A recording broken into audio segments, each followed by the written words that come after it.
మొన్న ఒక వీడియోలో జపాన్ మెగా క్వాక్ గురించి మాట్లాడాం. అంటే జపాన్ దేశం యొక్క సముద్ర గర్భములో 3 ప్లేట్స్, వీటిని టెక్టానిక్ ప్లేట్స్ అని అంటారు. అంటే కాంటినెంటల్ డ్రిఫ్టింగ్. మీకు ఈ భూ ఫలకలు ఉంటాయి చూసారా, ఆ సముద్రం అడుగున కూడా ఉంటాయి, ఇవి కదులుతూనే ఉంటాయి. సో దీని వలన మీకు భూకంపాలు, సునామీలు లాంటివి వస్తూ ఉంటాయి. ఇప్పుడు చూడండి, ఆస్ట్రేలియా, ఆఫ్రికా, భారత్, సో వీటికి మధ్యలో ఒక చాలా పెద్ద ఖండము ఉండేది. ఇది ఇలాగ మీకు ఒక ప్రళయములో మునిగిపోయింది. అంటే ప్రళయం అంటే ఏంటి, మీకు సముద్రం యొక్క స్థాయి అంటే సీ లెవెల్స్ పొంగడం, పొంగి పొంగి ఒక సందర్భంలో మీకు షాక్ వేవ్స్, వీటి ద్వారా సునామీలు. సునామీ వస్తున్నప్పుడు ఏమవుతుంది, తన ఎదురుగా ఉండే ఏ గ్రామమైనా, నగరమైనా, దేశమైనా ఒక్కొక్క సందర్భంలో టోటల్ ఖండము అంటే ఒక కాంటినెంట్ పూర్తిగా మునిగిపోతుంది. సో ఇలా జపాన్లో జరగవచ్చు అని చెప్పి మీకు వాళ్ళ శాస్త్రవేత్తలు, అంటే జపాన్ మెటీరియాలజికల్ అసోసియేషన్కి సంబంధించిన శాస్త్రవేత్తలు చెప్పారు. కానీ ఇప్పుడు ఈ వీడియోలో నేను మాట్లాడే విషయం ఏంటంటే, మీకు జపాన్లో జరిగేది మీకు ఇక్కడ దక్షిణ భారతదేశంలో జరగబోతుంది అని చెప్పి చాలా పెద్ద లెవెల్లో పుకార్లండి.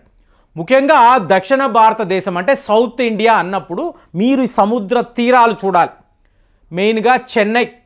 సో ఇవాళ చెన్నై 1.87 అడుగులు మీకు అక్కడ ఉండే సముద్ర జలాలు పొంగుతున్నాయి, సీ లెవెల్స్ పెరుగుతున్నాయి అని చెప్తున్నారు. సరే, ఒక చెన్నైలో ఇది పరిస్థితి అంటే ముంబైలో 1.77 ఫీట్ మీకు సీ లెవెల్స్ పెరగడం. ఇక వైజాగ్ అంటారా, 2.70 అడుగులు మీకు సముద్రము పొంగుతుంది. ఇలా చూసుకుంటే నెక్స్ట్ 16 ఏళ్లలో మీకు చెన్నైలో ఆల్మోస్ట్ 8% ప్రాంతాలు, ఫస్ట్ అడయార్ ఈకో పార్క్, తర్వాత మీకు మెడ్రాస్ పోర్ట్ ఉంటుంది చూసారా, సముద్ర తీరములో ఉండే పోర్ట్, మూడవది మీకు తీవితిడల్ అంటారు. తీవితిడల్ అంటే ఏంటి, మీకు చెన్నైలో ఎప్పుడూ నిర్వహించే ఎగ్జిబిషన్ గ్రౌండ్. సో ఇది కూడా మీకు పూర్తి స్థాయిలో మునిగిపోతుంది. ఇక నాలుగవది పల్లీకరణై వెట్లాండ్ అని అంటారు. సో ఈ ప్రాంతము కూడా టోటల్గా మునిగిపోతుంది. స్టేట్ ఎంబ్లెమ్ మాన్యుమెంట్ అని చెప్తారు, ఇది ఐదవది. సో ఇక్కడ ఈ చుట్టుపక్కల ఉండే ప్రాంతాలలో మీకు ఇళ్ళులున్నా, మీకు జనసంచారం ఉన్నా, అంటే ప్రజలు నివసిస్తూ ఉన్నా, వీళ్ళందరూ కూడా మీకు ఈ సముద్ర జలాలలో మునిగిపోతారు అని చెప్పి చాలా పెద్ద లెవెల్లో మరి రిపోర్ట్ ఎవరిచ్చారండి?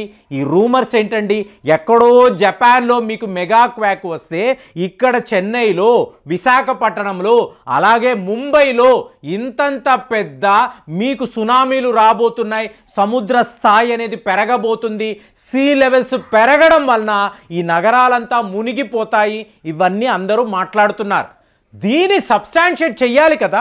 ఇప్పుడు ఒక నిపుణుడు ఇలాంటి ఒక మాట మాట్లాడినప్పుడు ఏమండి డేటా ఎక్కడ ఉంది, ఆధారాలు ఎక్కడ, మీరు చూపించాలి కదా. యూట్యూబ్లో ఏవో వీడియోలు పెట్టేస్తున్నారు, ఇష్టానుసారం రూమర్స్ క్రియేట్ చేస్తున్నారంటే అలా కుదరదు కదా. సో ఇక్కడ ఫస్ట్ వీళ్ళు ఏం మాట్లాడుతున్నారంటే, నాసా అంటే జపాన్లో మెగా క్వాక్ రాబోతుంది అని వాషింగ్టన్లో ఉండే నాసా శాస్త్రవేత్తలు మాట్లాడుతున్నారు. అంటే నాసా అంటే ఏంటండి, నేషనల్ ఏరోనాటిక్స్ అండ్ మీకు స్పేస్ అడ్మినిస్ట్రేషన్. సో వీళ్ళు పోయిన ఫిబ్రవరి ఒక డేటా విడుదల చేశారండి.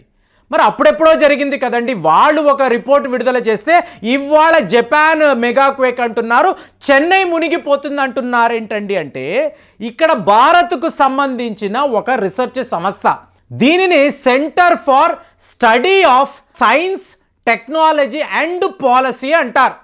అంటే ఒక ఇన్నోవేటివ్ మెథడ్లో టెక్నాలజీని వాడుతూ మీకు ఇలాగ క్లైమేటిక్ కండిషన్స్లో వచ్చే చేంజెస్, అలాగే భారతదేశంలో ఉండే నగరాలు, వాటి చుట్టూరుతో ఉండే సముద్ర జలాలు, వీటి యొక్క ఇంపాక్ట్, అంటే వీటి యొక్క తీరుతెన్నులను వీళ్ళు గమనిస్తున్నారు. సో ఇక్కడ విచిత్రం ఏంటంటే, ఈ సీ స్టెప్ని అంటారు చూసారా, ఈ సీ స్టెప్ నాసా వాళ్ళు ఇచ్చిన డేటా 100% మ్యాచ్ అవ్వడం అండి. అంటే దీన్ని ఒకవైపు ఏమో రూమర్, రేపు ఎల్లుండు చెన్నై మునిగిపోతుంది అంటే రూమర్, కానీ మీరు డేటా హార్డ్ కోర్ డేటా తీస్తున్నారు, మీరు ఆధారాలతో చెప్తున్నారు. ఇన్ని అడుగులు మీకు చెన్నై వద్ద ఒక మెరీనా బీచ్ అనండి, కోవలం అనండి, ఇక్కడ ఉండే సముద్ర తీరాలు వాటి యొక్క సీ లెవెల్స్ పెరగడము ఇలాగ ఇంకొక 16 ఏళ్ళు, అలాగే 2050 వచ్చే నాటికి ఆల్మోస్ట్ 50% ఆఫ్ ద చెన్నై మీకు సముద్రములో కలిసిపోతుందని చెప్పి వీళ్ళు డేటా ఇవ్వడము ఇవాళ ఒక పానిక్ బటన్ని మనం నొక్కినట్టుగా అయ్యింది. ఈ రోజుటికి ఈరోజు 2024లో చెన్నై ఇలా మునిగిపోవచ్చు, వైజాగ్లో మీకు చాలా పెద్ద సునామీ రావచ్చు, సముద్ర మట్టం పెరిగిపోతుంది, ముంబై అయితే మీకు ద హైయెస్ట్ లెవెల్లో ప్రమాదంలో పడిపోయింది. అంటే మీకు భారత్లో ఉండే మేజర్ సిటీస్ అంతా కూడా ఇలాగ మీకు సీ లెవెల్స్ పెరగడం వల్ల మునిగిపోతాయని చెప్పి ఎక్కడ పడితే అక్కడ మీకు వార్తాపత్రికల్లో కథనాలు, ఎన్నో యూట్యూబ్ వీడియోస్ ఇవన్నీ చూస్తున్నప్పుడు మనము వీటికి సంబంధించిన అవగాహన ఉండాలి. ఈ డేటా ఏంటి, ఈ ఎవిడెన్స్ ఏంటి, ఏ లెవెల్లో ఏ టైంలో ఎలాగ ఈ సముద్రాలు ప్రవర్తిస్తాయి, ఏమంటే ఇంతవరకు ఇలాంటిది ఏమైనా జరిగిందా అంటే నిన్న మాట్లాడాను. జపాన్లో ప్రతి ఒక్క సంవత్సరం కూడా 1000కి పైగా ఇలాగ ఎర్త్క్వేక్స్ వస్తూ ఉంటాయి.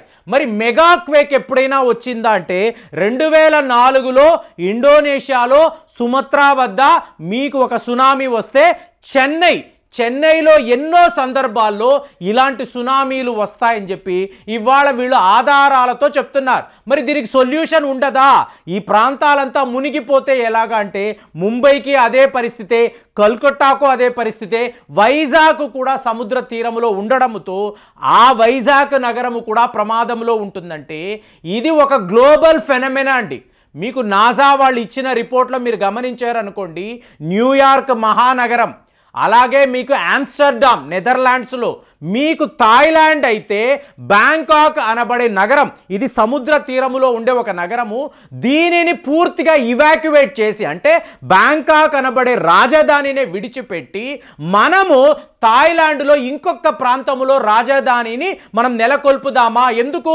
రేపు ఒక పెద్ద సునామీ వస్తే బ్యాంకాక్ టోటల్గా మునిగిపోతుంది కదా అని చెప్పి వాళ్ళు ఆల్రెడీ ప్లానింగ్లో ఉన్నారు. ఇది 2040 అనొచ్చు, 2050 అనొచ్చు. మరి అలాంటప్పుడు చెన్నైలో నివసించే వాళ్ళు, వైజాగ్లో నివసించే వాళ్ళు ప్రపంచ స్థాయిలో, ఇప్పుడు న్యూయార్క్ అంటే ఎంత పెద్ద నగరం అండి, ఈ టోటల్ నగరం రేపు సముద్ర జలాల్లో మునిగిపోతుందని చెప్పి ఇవాళ నాసా వాళ్ళు చెప్తున్నారు అనుకోండి, మీరు దీన్ని ఈజీగా తీసుకుంటారా?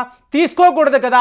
అట్ ది సేమ్ టైం ఈ రూమర్స్ని చూసారనుకోండి, రేపు ఎల్లుండి వర్షము వస్తే సముద్రం పొంగిపోయి నగరంలోకి వస్తుంది, చెన్నై మునిగిపోతుందని చెప్పి అలా మాట్లాడకూడదు.